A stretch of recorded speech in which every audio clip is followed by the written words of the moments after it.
وقال رسول الله صلى الله عليه وسلم كم من صائم ليس له من صيامه إلا السماء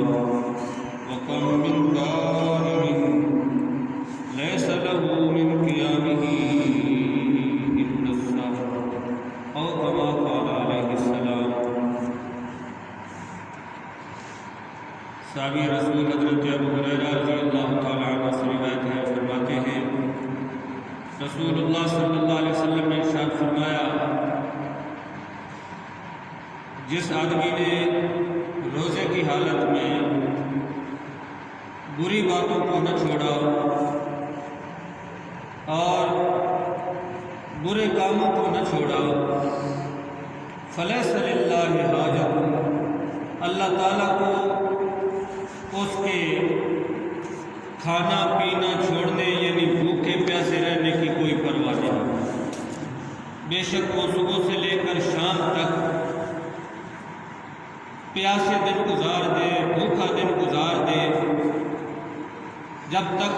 وہ بری باتوں سے باز نہیں آتا، برے کاموں سے باز نہیں آتا روزے کی حالت میں، تو اللہ تعالیٰ کو اس کے بھوکا پیاسا رہنے کی کوئی پرواہ نہیں۔ لہذا روزے کی حالت میں اپنے آپ کو محتاط رکھنا چاہیے۔ بری باتوں سے کیا مراد ہے؟ عموماً معمول کی باتیں بھی جو ہم کر جاتے ہیں لیکن ہمیں پتہ نہیں چلتا، تو بری باتوں میں جھوٹ، چغلی، غیبت، بہتان بازی، گلا شکوہ، لعن طعن اور گالی گلوچ، یہ سارے زبان کے افعال ہیں، تو یہ ساری بری باتیں ہیں۔ تو روزے کی حالت میں ایسی چیزوں سے منع فرمایا گیا۔ اور برے کاموں سے کیا مراد ہے؟ یعنی روزے کی حالت میں برے کام نہ کرے کہ اپنی زبان کو غلط استعمال نہ کرے، جتنے بھی جسم کے اعضاء ہیں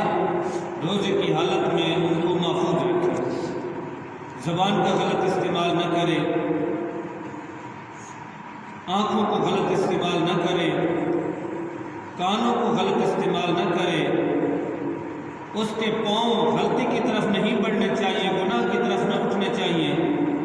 ہاتھوں سے کوئی ایسا کام نہ کرے جس سے اللہ اور اس کے رسول نے منع فرمایا ہو۔ اپنے تمام تر اعضاء کو روزہ دار بنائے، روزے کو تمام تر اعضاء پر نافذ کرے، اور خاص کر اپنی زبان پر پہرا دے،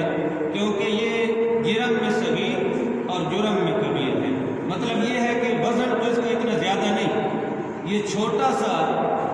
منہ کے اندر ایک گوشت کا لوتھڑا ہے جس کا وزن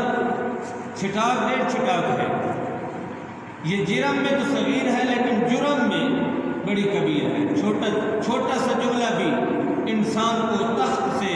لا کر گلیوں کا گدھا بنا دیتا ہے۔ تو اس لیے زبان کو کنٹرول میں رکھنا چاہیے۔ ہمارا حال یہ ہے کہ ہم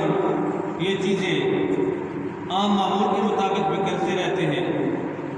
خاص کر موبائل کا استعمال جو ہے اس پر ہم طرح طرح کی باتیں کر جاتے ہیں، اور اگلا چونکہ سامنے نہیں ہوتا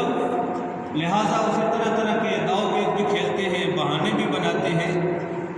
تو یاد رکھیے بظاہر ہم بہانہ سازی کر رہے ہوتے ہیں لیکن حقیقت میں جھوٹ بول رہے ہوتے ہیں۔ اس سے کوئی یہ نہ سمجھے کہ روزے کی حالت میں شاید یہ بری چیزیں ہیں، عام حالات میں بھی جھوٹ بولنا، غیبت کرنا، گلہ کرنا، شکوہ کرنا، گالم گلوچ، زبان کا برا استعمال ہر حال میں ناجائز اور حرام اور گناہ ہے۔ اسی طرح اعضاء کا غلط استعمال چاہے رمضان مبارک نہ ہو، عام حالات میں بھی ممنوع، گناہ اور ناجائز ہے، لیکن روزے کی حالت میں ایک تو رمضان کی توہین کر ڈالی، دوسرا روزے کی بے حرمتی کر ڈالی، تو اور زیادہ گناہ کے مستحق ٹھہرے۔ اس لیے روزے کی حالت میں ڈبل گناہ ہو جائے گا، بلکہ اس سے بھی زیادہ روزے کی حالت میں زیادہ تنبیہ فرمائے گی، اگرچہ عام حالات میں بھی یہ چیز اس لیے صوفیاء کرام فرماتے ہیں کہ روزے کی 3 قسمیں ہیں۔ ایک عوام کا روزہ ہوتا ہے، وہ کیا ہے کہ صبح سے لے کر شام تک کچھ نہ کھانا نہ پینا اور عمل زوجیت وغیرہ سے بچے رہنے کا نام روزہ ہے، یہ عوام الناس کا روزہ ہے۔ اور خواص کا روزہ یہ ہے کہ کھانے پینے اور دیگر امور سے اجتناب کے ساتھ ساتھ اپنے جسم کے سارے اعضاء پر روزہ نافذ کرے، جسم کے سارے اعضاء کو روزہ دار بنائے، یہ خواص کا روزہ ہے۔ اور اخص الخواص اللہ والوں بزرگان دین کا روزہ کیا ہے کہ مخلوق سے تعلق توڑ کر اپنے مالک و مولا سے تعلق جوڑ لینا، یہ اخص الخواص بزرگان دین اللہ والوں کا روزہ ہے۔ تو چلو ہم اس مقام پر تو فائز نہیں، لیکن کم از کم اتنا تو کر سکتے ہیں کہ روزے کی حالت میں اپنے جملہ اعضاء کو محتاط رکھیں،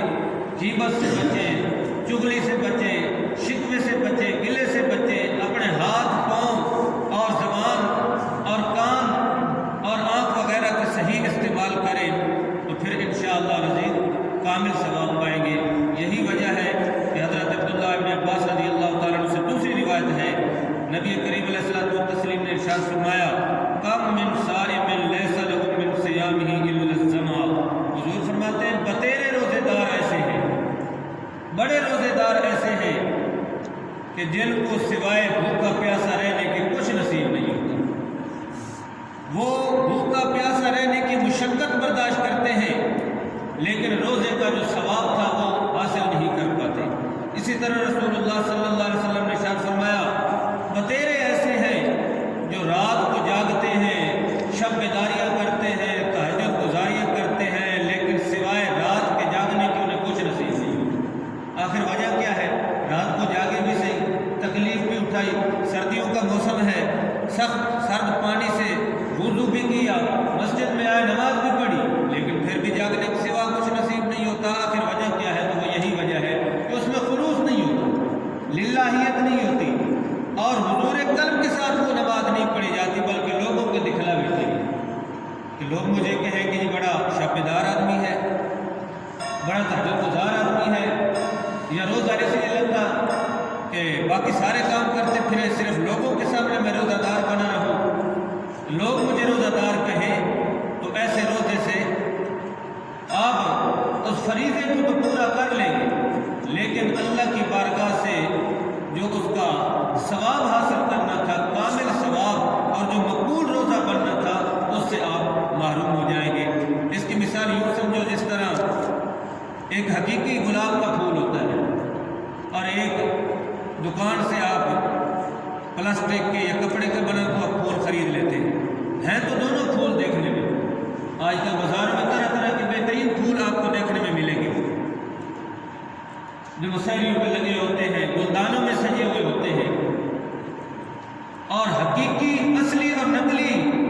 پھول میں آپ فرق نہیں کر سکیں گے۔ دیکھنے میں وہ بھی پھول ہے، یہ بھی پھول ہے، لیکن خوشبو اسی کی ہے جو حقیقی پھول ہے،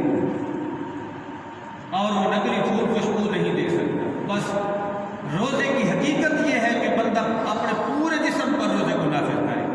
پھر تو ہے حقیقت، پھر ہے اس کا کامل ثواب، اور پھر ہے وہ روزہ اللہ کی بارگاہ میں مقبول۔ اور اگر بظاہر روزے دار ہیں لیکن حقیقت میں سارے کام کر رہے ہیں، اپنے اعضاء کو اپنی مرضی سے استعمال کر رہے ہیں اور روزے کو ان اعضاء پر نافذ نہیں کرتے، تو وہ اس نقلی پھول کی مانند ہے۔ تو اللہ تعالیٰ ہمیں اس عبادت کو صحیح معنوں میں بجا لانے اور اس کا حق ادا کرنے کی توفیق عنایت فرمائے۔ وآخر دعوانا